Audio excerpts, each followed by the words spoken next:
dominant. So we have to apply the shear hinge at the midspan of those beams. The diagonal reinforcement that we provide is 9 bars, 28 millimeter diameter. So that 9 bars will be in one diagonal. So we have two diagonals.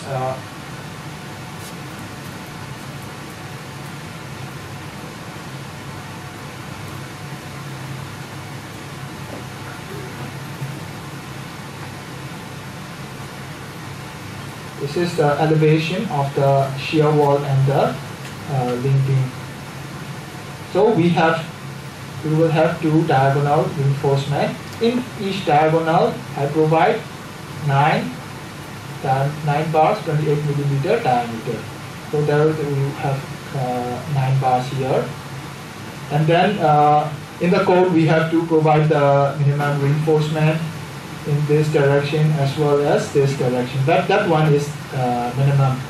This one is the main reinforcement.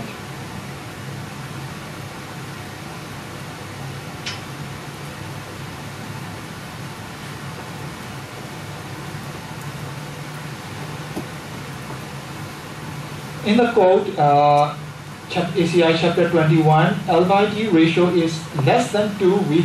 We must put the diagonal reinforcement, but the ratio between L by D ratio between 2 and 4, we still can use the longitudinal reinforcement. But if the stress is not, the shear stress is not, if the shear stress is not so high.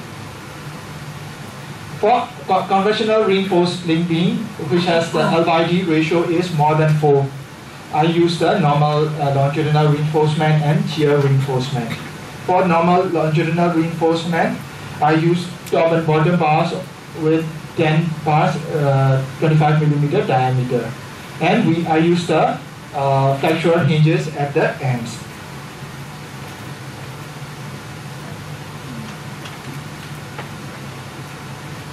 This is the calculation of the hinge property of the diagonal reinforced doubling beam. We calculate the shear capacity of the diagonal reinforced beam using ACI chapter 21 formula, using the diagonal reinforcement area. In the calculation, we have to check the maximum shear capacity limit using 0.83 square root of FC prime ACW. So based on that calculation, we found that we have to use the minimum of that two equations. So our capacity is 1,770 kilonewton. If we provide a lot of diagonal reinforcement, and in the first equation, if we got 3,000 kilonewton, but we have to use the maximum capacity limit, 2,130.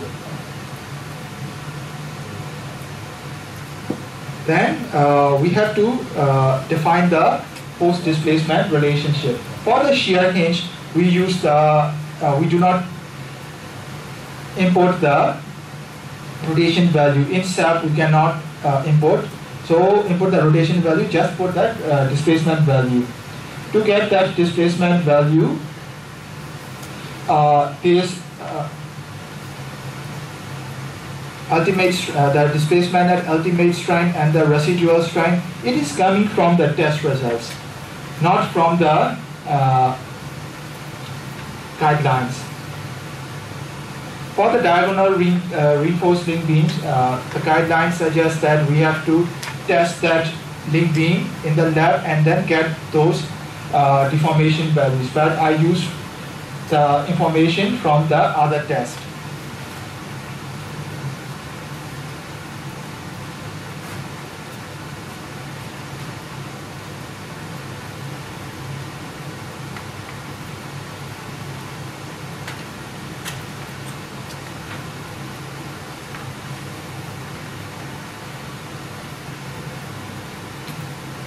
So for the diagonal reinforced link beam in the model, this is the elevation, this is the shear wall shell elements.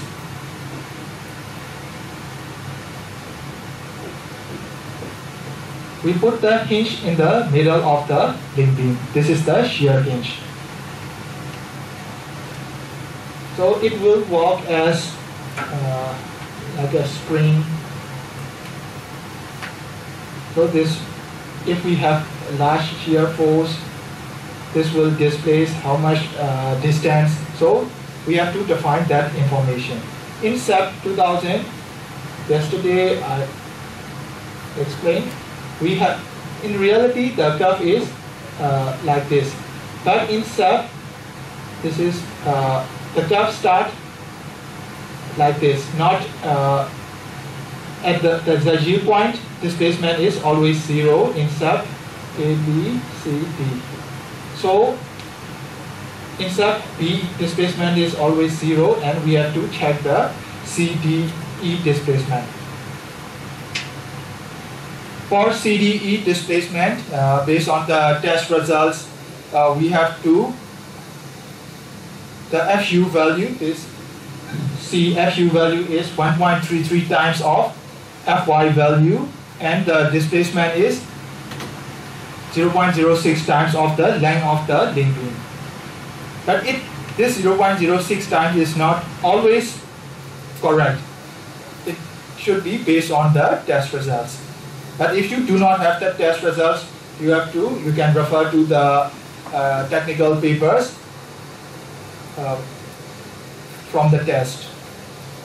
And then this is the D value, which is the residual strength value. This is 25% of FU value. And for the displacement at D value, D point is 0.1 times the length of the beam. And for the E value, the last point is 50% of the length of the beam. After we define that, after we calculate those numbers, we have to import in the hinge property form.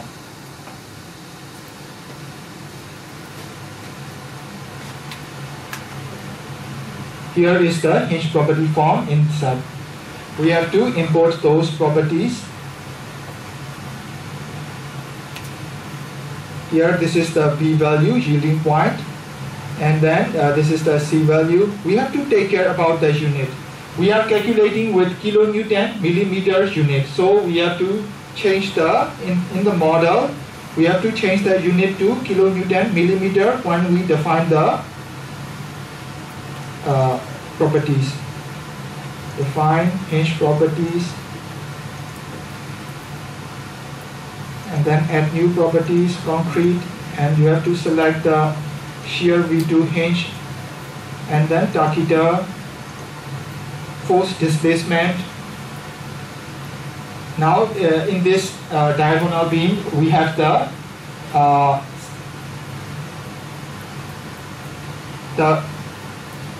behavior is, we have the symmetric behavior, so we can import only one side. This one, for example, all the scale factors are 1, we have to set up, and then we have to put the real force value and displacement value according to the calculation that we have. So here. So in the A value, in the A point, we have to put 0, 0. Here we have to put 0, 0. In the B point, we have to enter 1770 kilonewton, and C point, we have to enter 2354120 millimeter, and so on. After you define the force displacement values, then you have to define the plastic hinge acceptance criteria value. For the plastic hinge acceptance criteria value, we can get it from the code ASCE 4106. So in ASCE 4106, for immediate occupancy, limit of the link beam is 0.006 radian. In the guideline, it mentioned with the rotation, but in the model, we can put only the displacement. So we have to change that rotation to the this displacement. So life safety value, for example, in immediate occupancy 0.006 radian. So we have to multiply with the length to get the rotation, to get the displacement.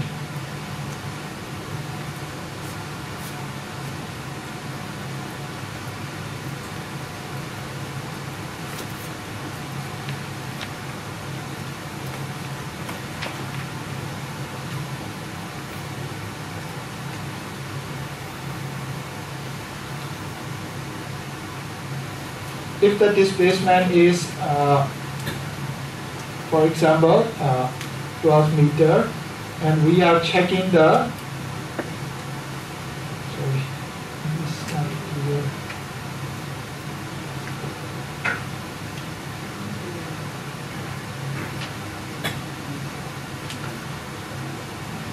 I magnify the displacement. So we are measuring this angle here to here, and this is the shear deformation. This is 12 millimeters. So we have to, if we want to get this angle, 12 divided by the length of the beam. So reverse, when we calculate reverse, to get the displacement, we multiply the angle with the length of the beam. After we calculate those displacement, we input in the acceptance criteria for the acceptance criteria plot.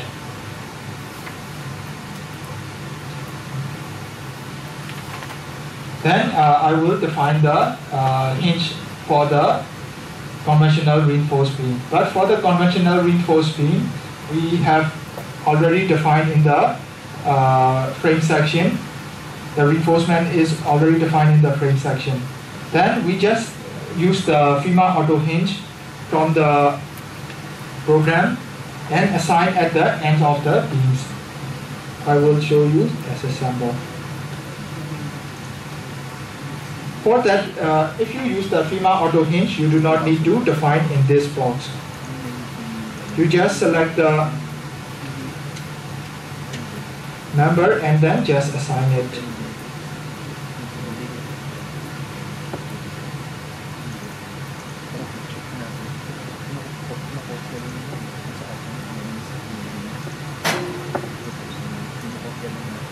These are the beams that we have. So this is the beam that I want to assign. And then just go to the assign menu, frame, hinges. This one is already defined. Okay, I will. I just assigned the auto hinge assignment with the relative distance 0. 0 means at the starting point of the member, and 1 means at the end of the member. So just add, and it will ask the hinge type. You just select the concrete beam, and then put the which degree of freedom or which we want to consider for the yielding. So we will consider M3. And then we have to put the shear value coming from the lateral load. Normally we define the load combinations for the earthquake load and then use the envelope combo. But in this example, I just use the user specified value. That shear is coming from this shear 800 kilonewton is coming from the moment capacity based shear that I calculate from the moment capacity of the beam. If the beam is yielding, that shear will not be more than that. This morning, Dr. Nabi explained about the capacity based design procedure. For this beam, it will, if we calculate simply calculate, the shear will be V equal to 2M over L if the reinforcement left and right are same. Left, right, and top and bottom are same. It will be 2M over L plus gravity load shear. So it is approximately 800 kilonewton. Then we have to use the from current design for the steel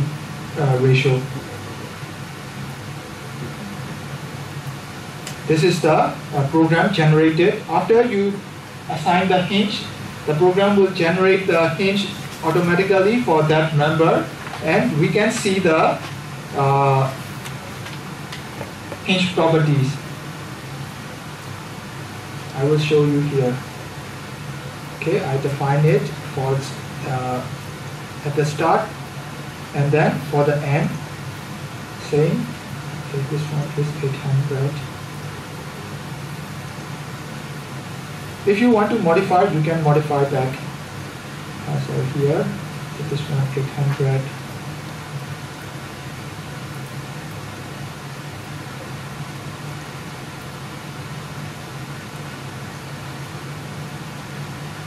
Here, this is the hinge that I defined.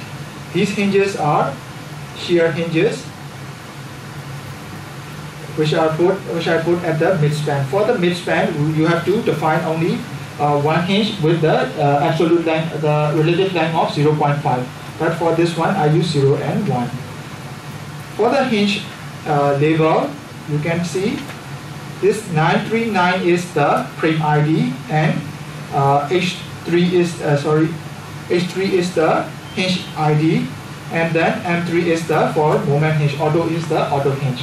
These hinge definition we can modify in the define hinge properties. You have to go to generated hinge properties. This one for each member it will generate the hinge. This one is 939. This one H3 and H4. You can see the modify and show properties. You can see the yielding moment. The program will automatically calculate the yielding moment based on the reinforcement provided. But hysteresis behavior is isotropic. It is not tachyder. Program always generate isotropic hysteresis type for the female hinges. So if we want to modify this hinge, we have to convert it to user defined, and then we can modify it. Here after I change to user defined, it is active, and then we can change to tachyder, and then click OK. So we can change. We should change isotropic to tachyder to get proper hysteresis behavior. Same thing for each hinge. So if you have many auto hinge from the female, we have to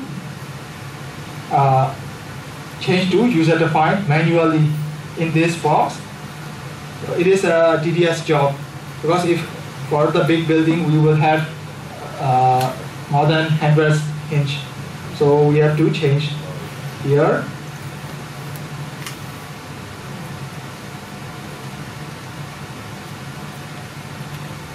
Then after defining and assigning the hinges, we have to define the analysis cases. We will apply the gravity load first, and then we will continue the seismic loading. And then you have to define the time history function. For the time history function, we have to go to the define functions, time history, and then you can add the time history function from the file. If you have the time history function file, text file. Here I already have the text file. These text files you can get it from the you will get it from the geotechnical consultant. These text files have, this one is the time, this one is the spectral acceleration. Sorry, not spectral acceleration. This is the ground acceleration. So you have to check the time step size. This step size is about this time step size is 0.02 second interval. In this time history function, it shows both time value and the acceleration value. Some of the file formats are only the function values, acceleration value, there is no time, but they give the time interval. So we can import in two formats, from file and then add new function. Then you have to go to the file location.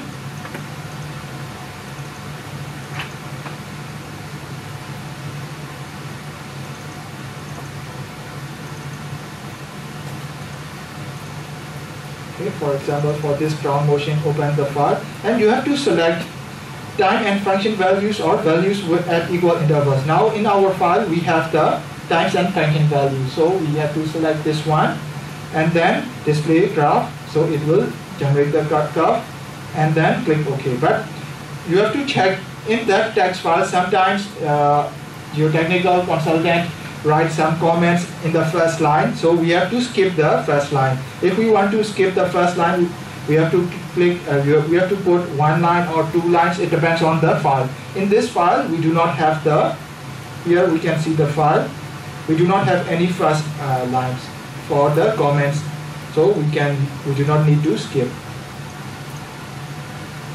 And then OK. So it will save as the ground motion function. Here I already defined ground motions from the same file, named ground motion, normal and parallel. Then we have to define the load cases. This one is for modal analysis. I will skip this one. And this one is for gravity case. But this one I prefer to use time history, the construction sequence analysis. But here I just use the gravity load to make it faster. And then I continue the nonlinear time history analysis from the gravity load case. Here I have to consider the P delta direct integration and use the time history functions according to the time history functions and the scale factor. This scale factor, it depends on the geotechnical consultant information. Sometimes you will get the ground motions which are already scaled. You do not need to scale by the scale factor. But sometimes you will get the ground motions which are not scaled, and consultant gives you the scale factor. You have to scale with the scale factor of 6, scale factor of 5. If it is like that, we have to put the scale factor. We have to take care about that. Here I use the scale factor. And damping, for the damping I used 2% in the first mode and 3% in the 20% of the first mode. And for the alpha value, here is 0. I'm not sure in my model it is 0 or -1/3.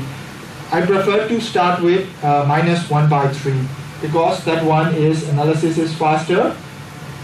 But if possible, you better to use the value closer to 0. But it is, if you use 0, it's very difficult to converge the solution. So I normally start with -1/3. Then I analyze the building. Here I will show you the model.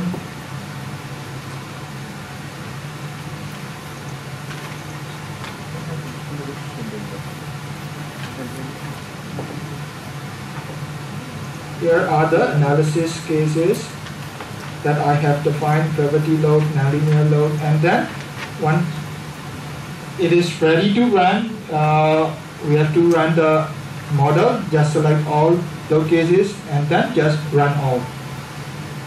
But one thing is, before you run nonlinear time history analysis, you have to run the modal analysis separately first, and then check the warning message in the model.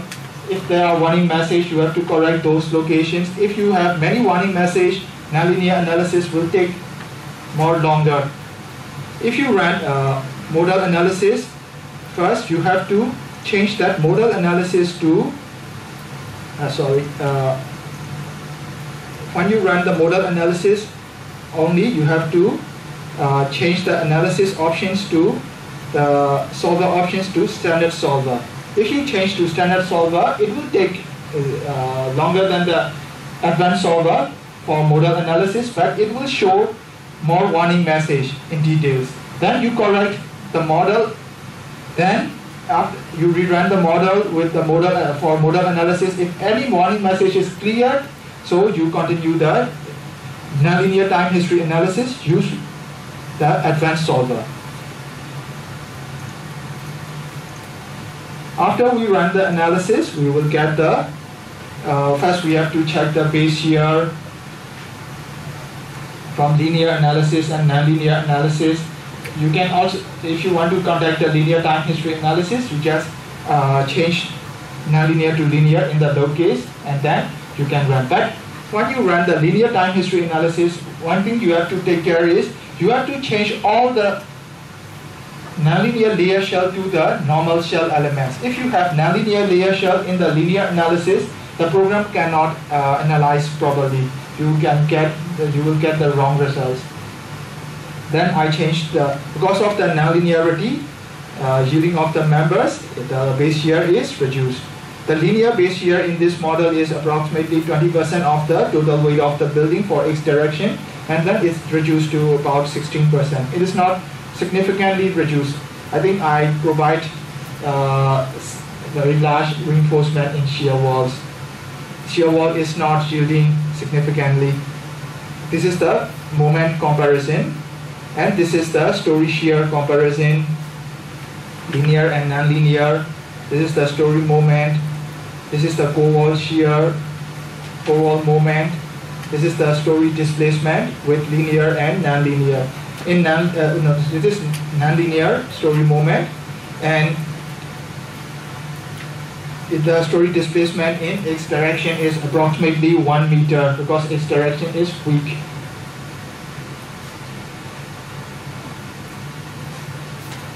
And this is the story drift. Story drift, we have to check we have to define the generalized displacement first. Yesterday I explained you.